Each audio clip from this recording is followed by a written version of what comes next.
12-এর সকল ছাত্রছাত্রীকে আজকের ভিডিওতে স্বাগত। আজকে আমি আলোচনা করব ক্লাস 12-এর সংস্কৃত এমসিকিউগুলো নিয়ে। আজকে আমি আলোচনা করব 2015 থেকে 2022 পর্যন্ত যে যত এমসিকিউ আছে সেগুলো নিয়ে আলোচনা করব।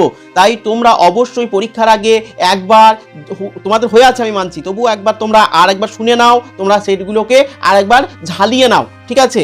দেখো 2015 সালের এমসিকিউগুলো নিয়ে আমি আলোচনা করছি, তোমরা কেবল শুনে নাও। আমার বলার আগেই তোমরা যেন উত্তরটা নিজের মনে মনে বলে দিতে পারো, আর কমেন্টে লিখলেও লিখে দিতে পারো।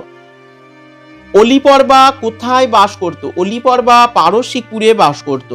অলিপর্বার ভ্রাতার নাম কি? অলিপর্বার ভ্রাতার নাম কশ্যপ। নলচম্পুর রচনাকারকে? ত্রিবিক্রম ভট্ট। স্ফোট প্রবাদ কাদের মধ্যে দেখা যায়? বৈয়াকরণদের মধ্যে স্ফোট প্রবাদ দেখা যায়। মুনিবর কন্যে, এখানে মুনিবরকে, এখানে মুনিবর হচ্ছে জন্মুনি, ঠিক আছে? শঙ্কর মৌলি বিহারিণী পদটি কোন বিভক্তিতে আছে? পদটি আছে সম্বোধন।